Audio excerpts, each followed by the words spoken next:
你可以不相信教堂的白鸽会去亲吻乌鸦，但你务必要相信恶魔与天使之间的特殊友谊。市中心的一场大火送走了天使拉斐尔，痛失好友的恶魔克劳利喝酒买醉，伤心已经让他忘了世界末日的事儿。猛然间，克劳利竟看到了好友的灵魂。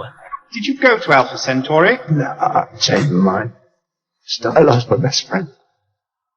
原来拉斐尔肉身被毁，灵魂却回到了天堂，而天堂也是一片混乱。他们分发装备，已经放弃了拯救人类。可拉斐尔的初心依旧坚定，即便没有了肉身，他也要回到地球。两个千年好友又站在了同一战线。拉斐尔需要先找个合适的肉身，而克劳利在赶去前还有件重要的事要做。他回到家，打开保险柜，戴上厚厚的胶皮手套，取出保温杯，是上世纪拉斐尔送给他的天堂圣水。这东西是恶魔的克星。地狱发现克劳利与天使密谋合作，特意派哈斯塔来押他回去。可他们刚开门就感受到同为恶魔的顽皮，前面的小恶魔瞬间被化成肉质，而躲过一劫的哈斯塔也被吓成了尖叫鸡。克劳利拿起喷壶威胁对方千万别动，但他万万没有想到喷壶会漏水。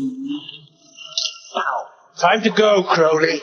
You've definitely passed the test. You're ready to start playing with the big boys. 见计谋被识破，克劳利连忙服软。临走前，他希望能给地狱领主通个电话，没想到哈斯塔这个傻子还真信了。克劳利趁对方放松警惕，瞬间把自己电子化穿进了手机的电子信号流。这技术怎么看上去有些眼熟呢？你说你这样弄，让隔壁的蚁人情何以堪呀？哈斯塔也不甘示弱，赶紧电子化跟上。殊不知这反倒中了克劳利的阴谋诡计。刚才克劳利是拨通的房间座机，利用先后顺序的时间差，将哈斯塔电子信号流困在了语音电话里。这可能就是邪恶力量中被诅咒的电话。另外，拉斐尔也找到酷爱通灵的神婆借用肉身，真是冤家路窄。神婆竟是维尔的房东。有过之前的错误经历，维尔再次准备用食指驱魔，但拉斐尔并没有报复他，并说出自己天使的身份，拉拢他一起加入。就这样兵分两路，他们分别赶去撒旦之子的方向。很明显，拉斐尔的小电驴略胜一筹，因为克劳利现在还堵在高速上。当年他为了完成地狱派发的作恶指标，将这里设计成1年堵一次，一次堵1年的路段，结果自己给自己挖了个大坑。其实他挖的坑还不止这一个。客服小姐姐向克劳利的座机打去电话，恰好给了哈斯塔可乘之机。紧接着，白色茧蛹子从话筒里钻出，1只、2只、3只虫子如潮水般涌入，瞬间把众人吞噬，最后组建成地狱使者哈斯塔。